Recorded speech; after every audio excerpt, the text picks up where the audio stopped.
Liberal Arts in Action series. My name is Dr. Deanna Cook, and I serve as and also a clinical assistant professor in psychology.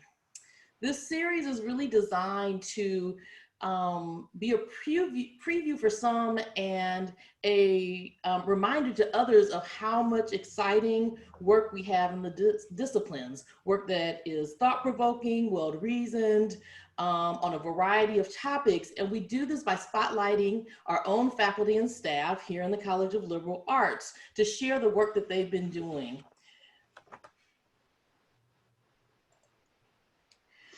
So I wanted to give you a little bit of update on some of the events that we continue to have before I introduce today's speaker.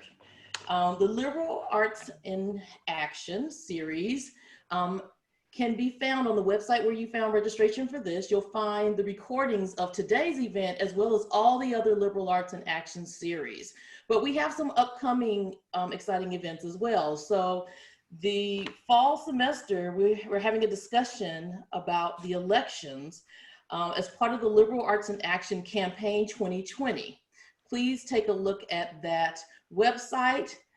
All of the lectures and discussions are uploaded, and so you can take a look at all sorts of discussions related to the upcoming elections. In addition, the Bellarmine Forum this year is focused on transformative justice, and this week is actually the beginning of our signature event, which is the Justice on Trial Film Festival. And the Justice on Trial Film Festival shares the stories through films and panels of those who are impacted by mass incarceration. So these are two events that we have coming up. You can please go to the Bellarmine Forum website. You can register for the films and the discussions for each day. It's from the 17th through the 21st of September. It is free and it is available to anyone who registers. Now, for today, we are excited to have Dr. Máire Ford from the Department of Psychology with us. She is an associate professor, and her research focuses on the role of self in close relationships, with a focus on romantic relationships. Her work connects to how this role impacts one's health and well-being. And today, she will present findings of her research that she does with her undergraduate research lab that reveals specific ways that social isolation in the first few months of the pandemic were associated with declines in psychological well-being, physical health, and interpersonal well-being. She'll discuss implications of these findings as well as ways to mitigate the harmful effects of social disconnection. So please, we're going to ask that you mute your microphones. Dr. Ford will take questions after her presentation, and we'll look forward to today's discussion. Great, thank you so much, Deanna. It is so nice to see all your faces here and to see colleagues and friends and current and former students and family members for this talk. So thank you all for attending. What I'm gonna do today is I am gonna talk about some general research on social isolation. And then I'm going to talk about a study that I did specifically related to the social isolation stemming from the pandemic. And then I'll talk about some other studies that have been done on this same topic and how to mitigate the possible harm that's being done by this social isolation. So first, let me just mention that my research area, as Deanna mentioned, is on close relationships, and I look at the good and the bad. When I look at the bad, I often focus on social isolation, rejection, a feeling of social disconnection. So when the pandemic started and stay-at-home orders were put into place, and it became clear that that there was going to be widespread social isolation, I decided that I absolutely had to run a study that I was not originally planning on running to look at the impacts of this widespread social isolation. I felt this real need as a researcher in this area to use my skills in a way that might inform us and might help us mitigate some of the damage if, in fact, the research did suggest that there was damage from this social isolation. So let me start by saying something that we all have an intuitive sense of, and we also have a lot of research evidence for, that people of all ages are more likely to thrive when they feel socially connected. And this quote speaks to that. If you want to go fast, go alone. If you want to go far, go together. There is a lot of research suggesting that social connection is very important. And I'll talk about some reasons why in a moment. And in fact, in studies where participants are asked to list some of the things that make them most happy, the majority have love, intimacy, and social affiliation at the top of their lists. So social connection is something that we really value and something that really contributes to our well-being. So let me talk a little bit about why. Researchers in the field of psychology have come up with some theories and have produced many research findings suggesting why social connection is important for our well-being. So first, I want to talk a little bit about this fundamental need for social inclusion.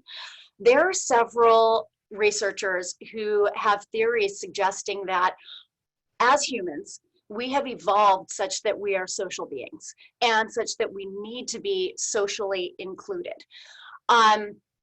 The theories, start back in the environment that we were evolving in, the environment of evolutionary adaptedness, and the idea that we needed to be protected. And one way to be protected from forces that might threaten us, illness, predators, lack of food, was to be socially connected and to have other people who could help us. And John Bowlby, the father of an area of research called attachment research, has suggested that human attachments are vitally important from the cradle to the grave. Starting when we are very young, starting when we're infants, we are born very immature, completely unable to care for ourselves. And it's important that we have certain behaviors, certain propensities that would lead us to get care from others. So certain behaviors that infants engage in will lead parents to be more likely to stay nearby, be protective, care for the infant.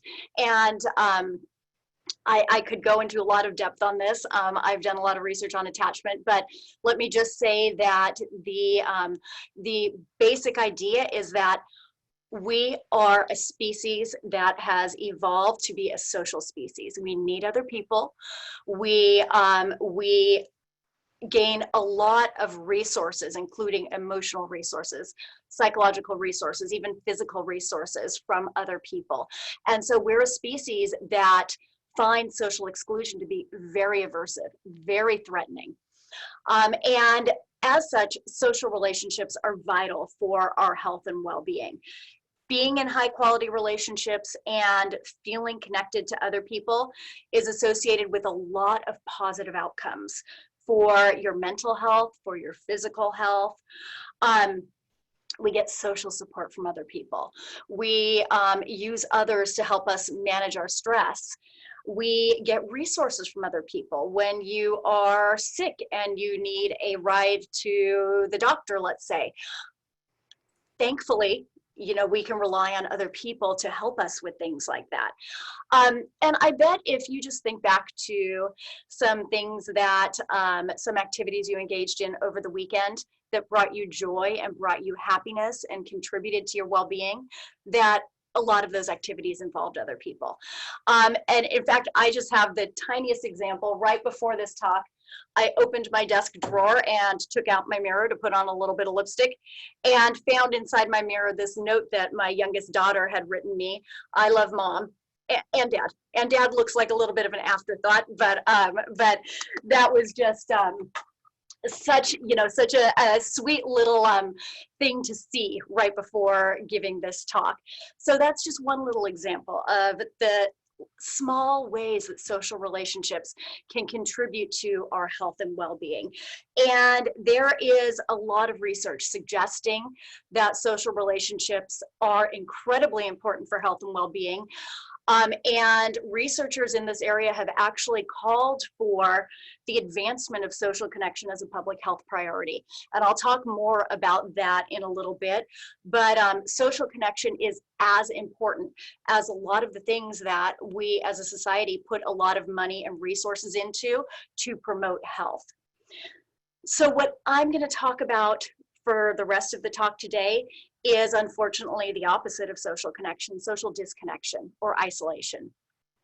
Clearly, if social connection is really important for health and well-being, social disconnection may have some negative impact on health and well-being. So when I talk about social disconnection or isolation, I'm talking about either being objectively isolated from other people. I'm also talking about perceiving that you're isolated from other people. So social disconnection and isolation can be an objective experience. It can also be in the mind of the beholder or in the eye of the beholder. Perceptions, feeling lonely, feeling isolated, that is just as serious and just as difficult to deal with as a more objective isolation, like truly being rejected by somebody else, or in the case of the pandemic, being more isolated from others than we used to be because of the physical distancing that we are being asked to engage in. So what has social disconnection been associated with in the research? Unfortunately, a lot of negative outcomes. It has been associated with negative mood, including increased anxiety and depression, perceived stress, feeling more stressed, feeling more difficulty coping with stressors, impaired self-regulation. In fact, social isolation in the elderly has actually been associated not just with impaired regulation in terms of, for example, regulating your health behaviors and things like that, but it has been associated with impaired cognitive regulation and increased symptoms of Alzheimer's and faster progression of Alzheimer's. It's also associated with social withdrawal. There's this terrible cycle whereby when somebody feels socially isolated, they tend to respond not by, when they feel extremely socially isolated, they tend to respond not by going out and trying to regain connection, which would be the healthy thing to do, but over time by actually withdrawing and engaging in social interactions less. It's also associated with a variety of physical outcomes that are harmful, including increased cardiovascular reactivity, increased levels of the stress hormone cortisol, poorer immune responses, more physical symptoms reported. People who feel more socially disconnected report just feeling ill more often, feeling physical symptoms more often. Poorer health behaviors. So people who are more socially disconnected report a higher rate of smoking. They report more physical inactivity, and they report lower sleep quality. And then the big one, mortality. Social disconnection is associated with increased mortality in a couple of ways. First of all, just having a very small social network is increased with decreased mortality. Regardless of the quality of the relationships in your social network, just having a small social network can be harmful to health. Now, that doesn't mean that people need a large social network. It just means you need at least a certain number of relationships of people who will be there for you in order to promote health. And in one study that was done a long time ago now in 1979, this is like the seminal study on social disconnection and increased mortality. The researchers followed people for 9 years, measured their level of social disconnection or social connection, measured their social network, how many people they interact with on a regular basis, and found that people who had smaller social networks were actually more likely to die over the course of the 9 years of the study. So this is a gigantically important health outcome. Other studies since then have also found that it's not just having a social network of at least a minimal size that's important, but the quality of the relationships in that network are important. And poorer quality relationships are risk factors for mortality also. And the strength of the association between poor quality relationships and an increased risk of mortality is about the same as the relationship between smoking and an increased risk of mortality, physical activity and an increased risk of mortality, excessive drinking, obesity.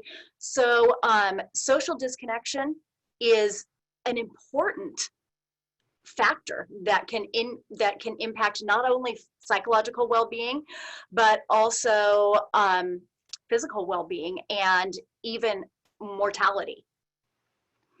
So what I wanted to know when the pandemic started and the lockdown started was what happens when social connection is necessarily disrupted. Clearly, the distancing that we're engaging in is very important for minimizing the risk of the COVID virus. But are there some downsides we need to be aware of and we try to mitigate? So I want to say up front that I am not suggesting that we should not engage in social distancing. That's not for me to say. That is for the epidemiologists and the virologists, etc. That's for people who understand the biology of this disease and how it's spread. But what I'm saying is, given that we are engaging in this distancing and it is disrupting social connections, how is this impacting our health and well-being, and what can we do to mitigate some of these negative impacts? So given these negative impacts, I wanted to take the psychological theories and research on social isolation and the outcomes of social isolation, and just see how things might be unfolding with regard to the pandemic. So at the beginning of the pandemic, I ran a research study in March and April, looking at responses to social isolation in undergraduate students here at LMU and at one other university in Southern California. And what I did was I conducted a daily diary study where participants answered a questionnaire in the evening, each evening for 3 days. And what I wanted to look at was, on the days when people engaged in more social distancing, were they more likely to have poorer outcomes for health and well-being, and also poorer interpersonal outcomes? And I'll talk more about what I measured in terms of these outcomes. But first, let me just give you a broad overview.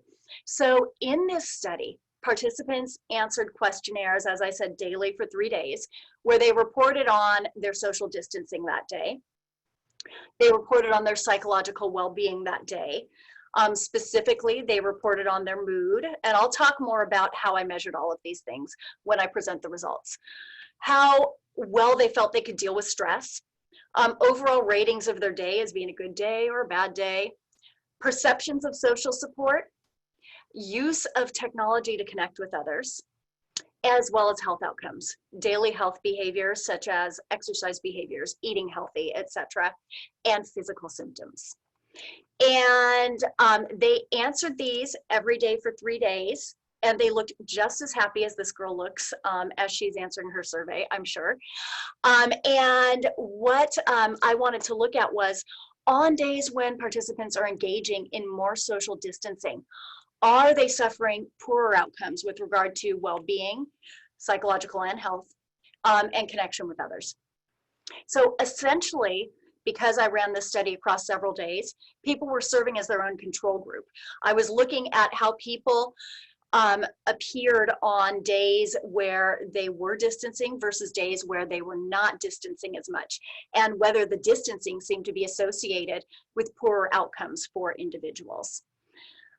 I had 230 undergraduate students in my study. You can see the breakdown there for by sex. You can also see the breakdown for ethnicity. And as I said, it was a 3-day diary study. And participants completed an online daily diary questionnaire at the end of each day for those 3 days. Social disconnection has been heavily studied in elderly populations. It hasn't been studied quite as much in young adult populations.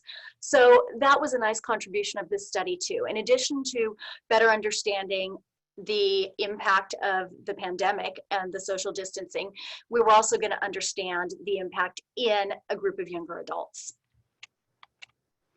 So to analyze my data, I conducted hierarchical linear modeling analyses. This allowed me to, as I said, use each person as their own little control group by looking at how they appeared in terms of physical well-being, psychological well-being, interpersonal well-being on high distancing days when they get engaged in a lot of social distancing versus their lower distancing days where they were not really engaging in social distancing. So put another way, how did they look on higher isolation days or days where they were more disconnected versus days where they were more connected?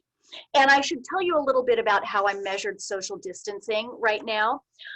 It was a single item measure where participants answered a questionnaire asking them to endorse a statement that best described their distancing behavior that day. And the statements ranged from, on the low end, I have stayed home and not left the house that day. That would be like the most extreme distancing, to on the higher end, the sort of lower social distancing. Let me say that another way because I actually did flip this variable. So on the high end, we're going to talk about high social distancing, people who didn't leave the house on a given day. And on the lower end, low social distancing, people who endorse statements like, I have gone about business as usual, leaving the house even for non-essential errands and not practicing social distancing. And I will say overall, our students were, and students from the other university who participated, were pretty good at social distancing. They were closer to the high social distancing behaviors, far closer to the high social distancing than to the low social distancing. So that's how I measured social distancing. And then I looked at, first, psychological well-being on the days when participants practiced higher levels of social distancing versus the days when they practiced lower levels of social distancing. And on days when they practiced higher levels of social distancing, they also reported more negative mood. This was a 15-item mood checklist where they rated how they were feeling in terms of a variety of mood items. How happy are you today? How sad are you today? How anxious are you today? How depressed are you today? And participants did report more negative mood on the days when they engaged in social distancing. They also filled out a questionnaire called the Perceived Stress Scale that measures how well you feel like you are coping with stressors. And participants in this study reported feeling like they were coping less well with stressors on days when they engaged in more social distancing. And then they were just asked to rate their day overall. How would you rate your day today from bad to terrific? And participants rated their day more poorly on days when they engaged in more social distancing. So far it looks like more social distancing is associated with poor psychological well-being. Let's also talk about the findings for interpersonal well-being or connection with others. On days when participants practiced higher levels of social distancing, they also reported lower perceptions of social support. And this was from a multi-item questionnaire called the International Support Evaluation List, where participants indicated whether they felt like people were there for them today if they needed someone to talk to. Do I feel like people are there for me today if I need advice? Do I feel like people were there for me today if I just needed to be with someone? And overall, on a variety of these different types of support behaviors, people who practice more social distancing on a given day felt like they were getting lower levels of support from others. And then surprisingly, they also were less likely to use technology to connect. You would think that if people are socially distancing more, they're staying home, and they're having lower mood, and they're experiencing negative psychological outcomes, that they might reach out to others via technology to connect, right? That's a safe way to connect in the context of a pandemic. But they were actually less likely to reach out to others to connect.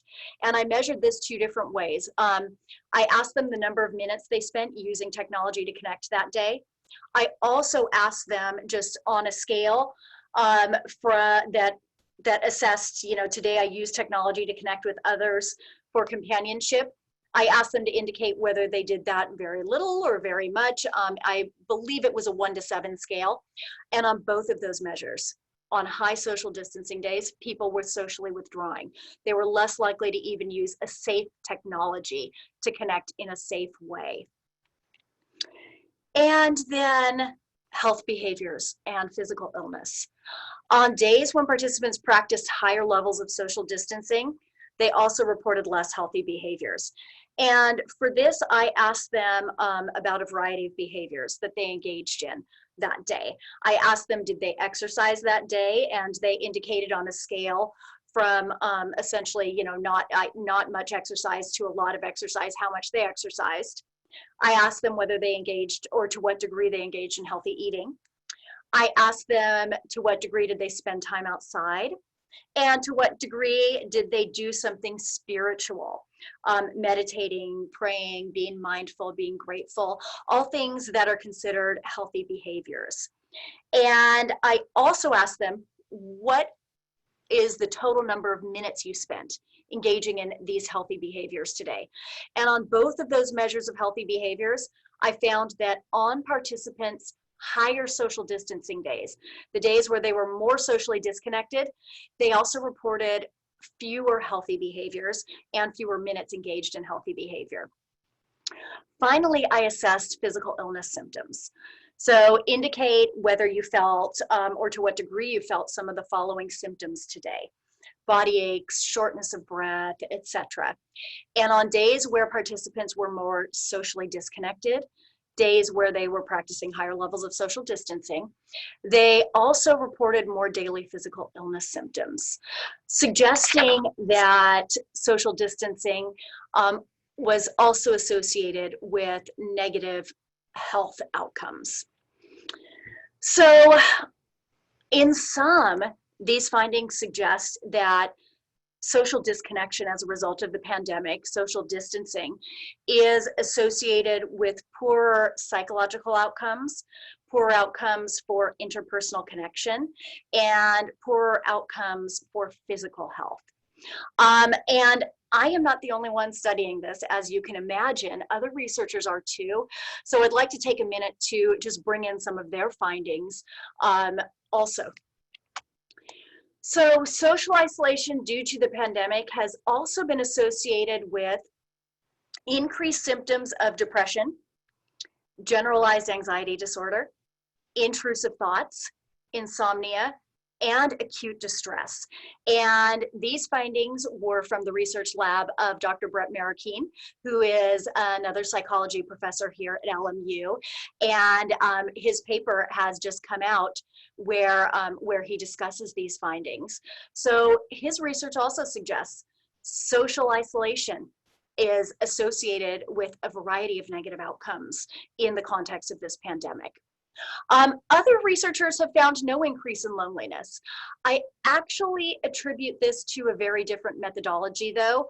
In the findings where they have found no increase in loneliness as a result of the pandemic, they didn't actually look at people's individual social distancing behaviors, or, were people actually socially distancing.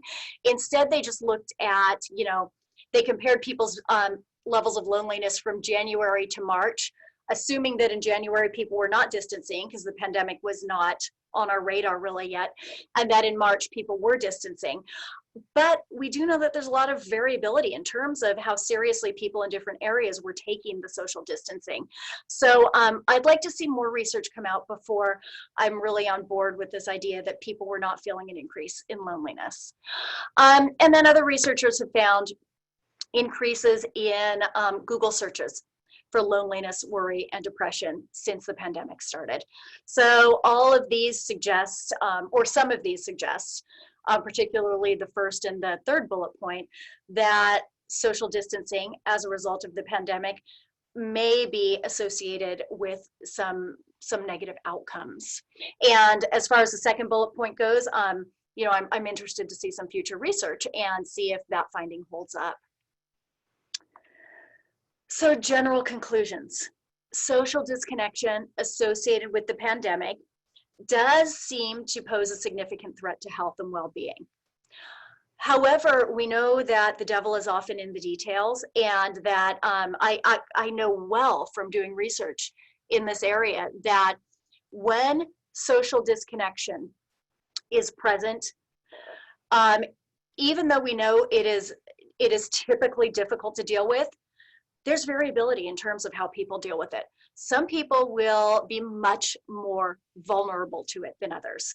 So it's important not just to understand, is this social disconnection problematic or harmful to people on the whole, but to also understand what groups of people might be harmed the most by this social disconnection.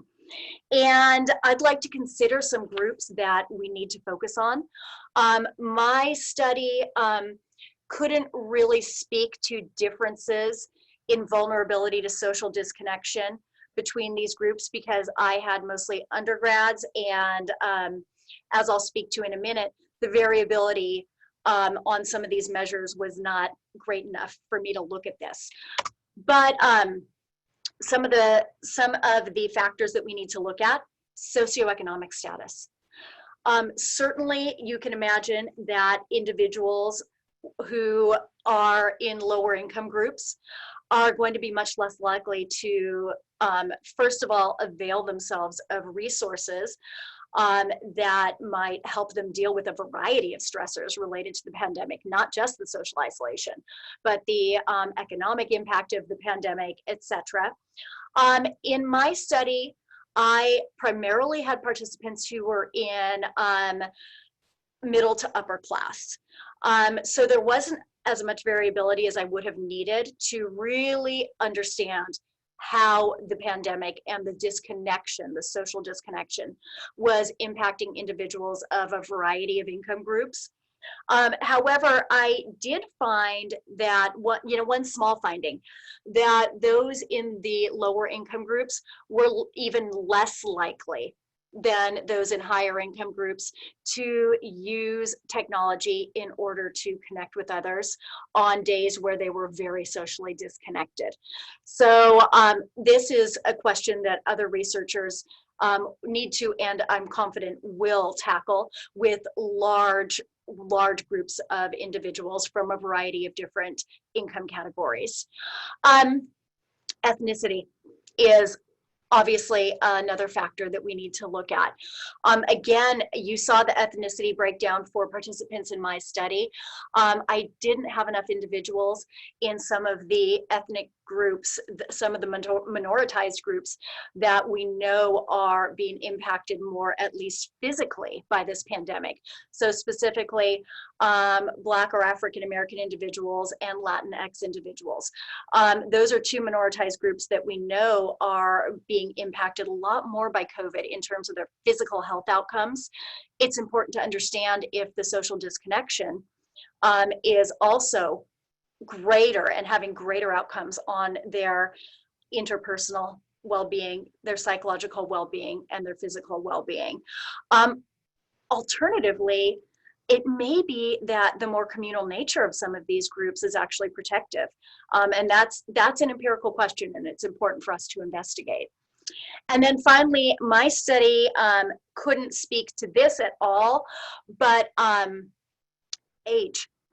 It's certainly likely that individuals of different ages have different responses to the social disconnection that we see as a result of the pandemic. So the elderly may have additional risk factors. They have more health concerns. They're the ones who are being told that you need to stay home. If you're over 65, you're at higher risk, etc. They have less experience with technology, so it may be harder for them to reach out in these safe ways, these safe technology mediated ways for social support. That said, I think we don't want to underestimate the impact of the social disconnection on young adults and middle-aged adults. But you know, my study focused on young adults, and when I think about what the young adults went through, they had a complete upheaval of their lives. The students who were in college many were sent home from college. So now at a time when peers are incredibly important, they're not even getting to spend time with their peers. And their way of working, and doing their schoolwork has completely changed. Students who have on-campus jobs no longer had jobs back in March and April in the spring. We're sort of working through all of this now and making it so that things are a little smoother for undergrads, but you know, I would say that undergrads are an important group to focus on, and looking at the impact of the pandemic on them and their outcomes is really important, as is looking at the impact of the pandemic on individuals of other age groups.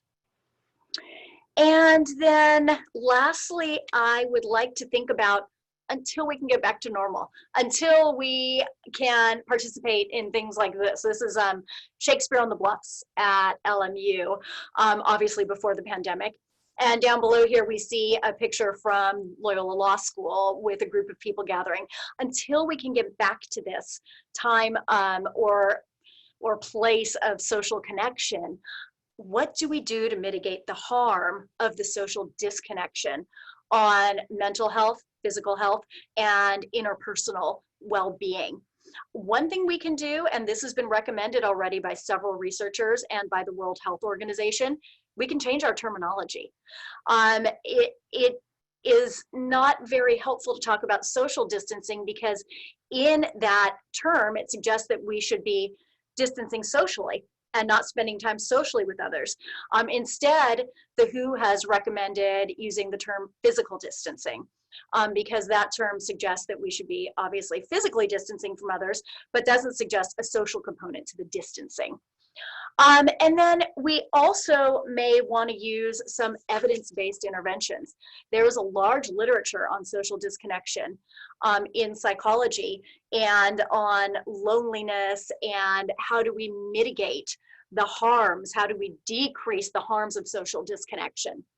And here are 4 things that we can do to try to decrease the harm of social disconnection during this time where it's necessary for us to be physically separated, and during this time where we are feeling more disconnected from others. So 1, provide opportunities for social connection in safe ways. And I would like to give a shout out to LMU Student Affairs, who has done this. We have the Virtual Student Experience Hub, where students can come to find ways to connect. And you see all of these great activities that are being offered virtually for students. Students can find others with shared interests here, etc. So this is one great way to maintain connection in a safe way. We can also encourage individuals to reach out to their support networks and accept help. This includes not just putting the burden on the individual and saying, you know, reach out and get help, but it also includes us offering help to people. Offer help to your neighbors for whom it might not be very safe for them to go to the grocery store. Or you know, we can do things as a society to make sure that therapy is available more broadly. We know that there has been an uptick in the need for mental health services. So, you know, we can do things that maybe help decrease the stigma of reaching out for mental help, and that also make that mental help and counseling more available. We can address maladaptive thoughts. Oftentimes your perception is more important than the objective reality. And if we can get somebody to think differently about an objective situation, that can actually benefit them in myriad ways. So One example, if somebody is engaging in pessimistic thinking, oh, I can't get outside and go for a walk because I'll increase my risk of COVID, or I can't see a friend in person because I'll increase my risk of acquiring COVID.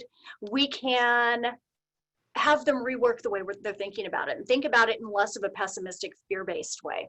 So we might have them instead think about ways that they can see a friend that would be safe and that would minimize their risk. So for example, maybe you could go see a friend and sit in their front yard 6 feet apart and wear masks while you have a little visit.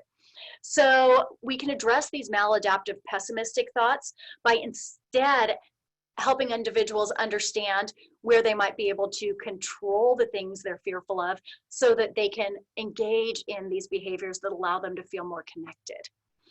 And then we can encourage behaviors that will boost mental and physical health. So we can encourage people to get exercise. Give them ideas for healthy ways to get exercise that are not high risk in terms of COVID transmission. We can encourage them to get enough sleep, to engage in a spiritual practice or practice of gratitude or prayer or whatever speaks to them so that they can help minimize their sense of distress and anxiety. And then it will be important, in addition to engaging in these actions that may help decrease the impact of this social disconnection due to the pandemic on health and well-being, it will be important also to also look at the long-term implications and test interventions for mitigating the harm on individuals during the pandemic and in the context of the pandemic.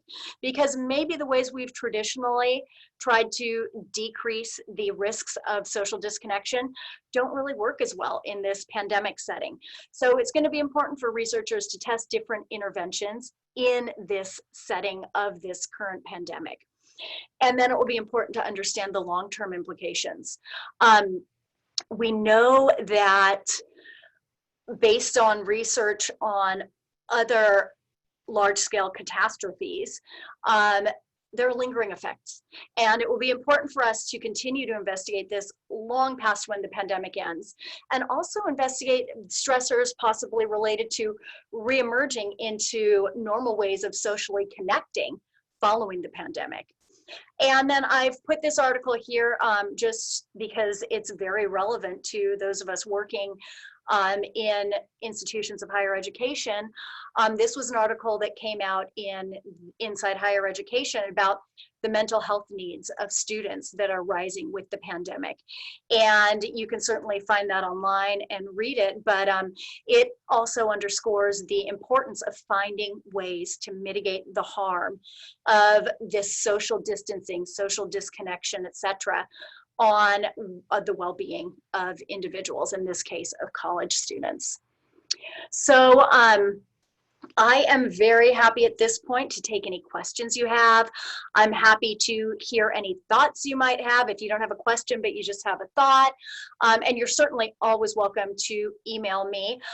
You can find my email address online on the Psych Department website. With any thoughts or questions. I would love to hear different perspectives on this. Certainly psychologists aren't the only ones looking at this. Certainly there are a lot of different really important perspectives. And before I take questions, I would just like to say thank you. And this slide is probably making you all very hungry. It's making me hungry. I'd like to say thank you to Doctors Deanna Cook and Janet Vera Lopez for making this whole series possible. And then to Jeff Henline for all of his work on making things run smoothly. And also to my research assistants who helped me, some of them over the summer on data analysis for this project, and some of them helped me source images for this talk. Gavi and Hallie and Maxine and Bree. So at this point, I would love to answer any questions that you have. We'll help with Let's go with Brett and then Jamie and then Shella and Vandana. So Brett. Oh, thanks, Brett. I can't actually hear you. Clapping, okay. But I like clapping. I'll always take that. Are there any questions? You can write them in the chat or raise your hand or apparently applause, because I don't see the difference. Brett, you're muted, by the way. Oh yeah, you're muted, Brett. Do you mean, which Brett do you mean? Oh wait, yes, I think Brett. I saw Brett who were talking, but I think even when you were not muted, I couldn't hear you.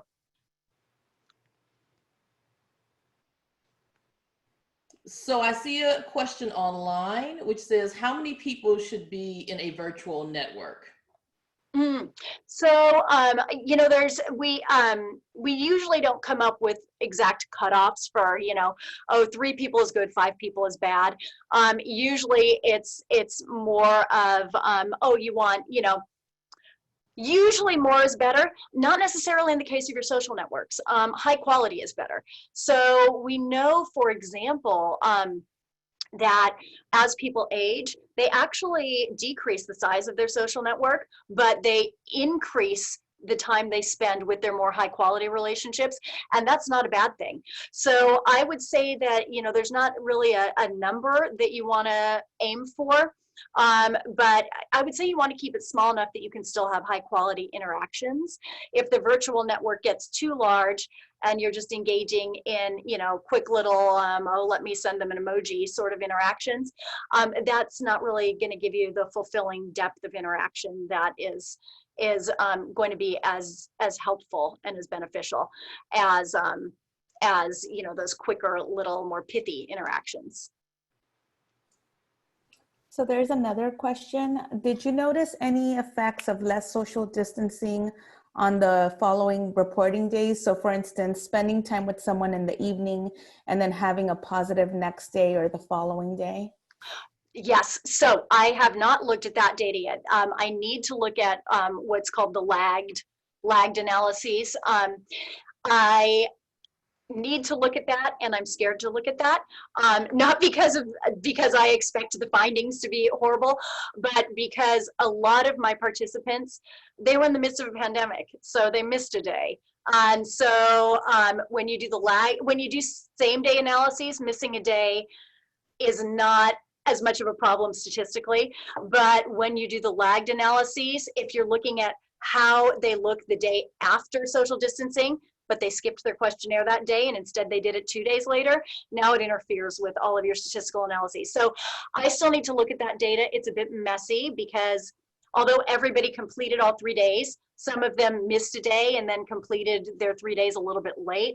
And so that the data might be too messy for me to actually pull anything out of, but I do plan to look at that. I think, Vandana, did you have a question? Okay. I did, and I should know how to raise my hand in here, but I don't know how to use that little hand raise emoji. Jack Henline will have to talk me through it at some point. Máire, you mentioned that perception of social support is as important in a sense as actual social support. What are some strategies for increasing people's perceptions of social support in this environment? Yeah, so that's a great question, and it is sort of, it's complicated because the reality of whether you are getting support or not affects your perceptions, but then your perceptions affect your reality. So it becomes this downward spiral. If somebody is feeling like they're lonely and isolated, they're less likely to reach out to other people. They're more likely to notice negatives in their interactions with other people. Then they feel more lonely and isolated, and then they are objectively more lonely and isolated because they're not engaging in healthy interactions with other people.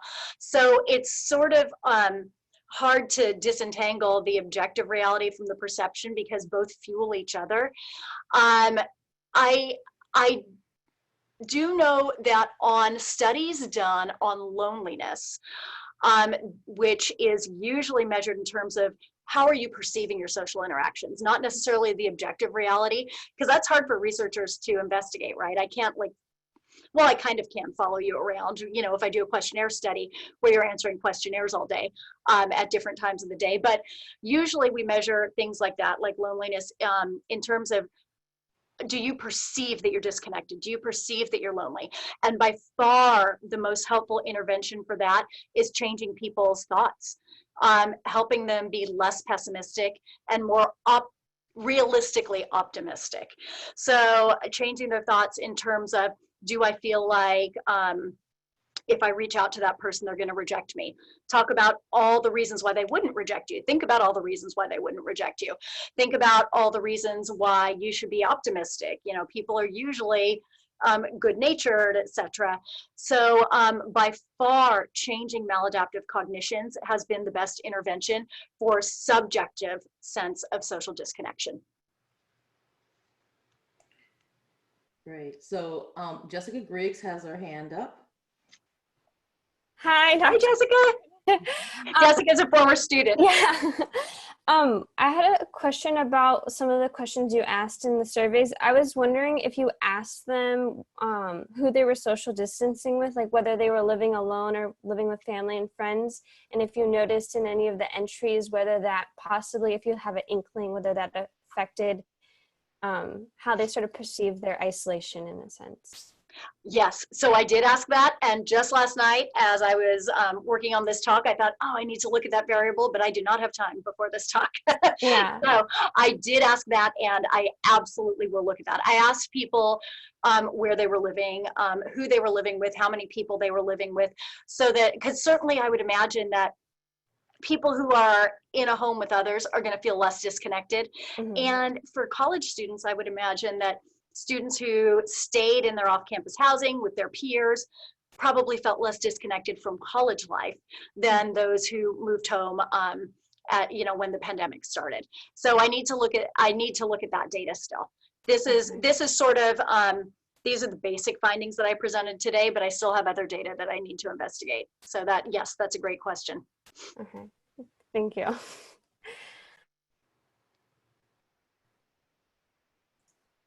Okay, I have another question for you. So now that you have completed this study, one, noting that your study's limitations, realizing the co-occurrence of police violence and social unrest with the pandemic, and then also with the added complication of the elections and the national tone, how are you likely to adjust your next study, and how might these interlocking contexts and realization of intricable inequities and injustices, how might you link your research on social support to the research on stressors due to persistent racism? And I sent it through the chat as well, if you want to look at the full Thank question. you. Yeah. Yes, that's a lot to keep in mind. This study was actually run before the police violence and social unrest really took hold this summer. That's not to say that it wasn't going on before, but before we really, saw it become a much bigger movement than it had been. So these data weren't impacted by that and can't really speak to that anyway, because I wasn't measuring responses to social unrest. But I have thought a lot about how it would look if I were to run, for example, a follow-up to this study now during this time where we don't just have one gigantic societal stressor, but we have many. And again, that's not to say that these other stressors weren't there. They were definitely bubbling up, but I would say that as a society, we were not as widely aware of them or widely engaged with them at the time when I was running this study in March and April. And let's see, how might you link your research on social support to the research on stressors due to persistent racism? So there has been research done looking at persistent racism and the kinds of support that are most helpful. That's not my research area as much as it is, you know, the research area of others. So I can't really speak in detail to what are the best modes of social support for that specific stressor.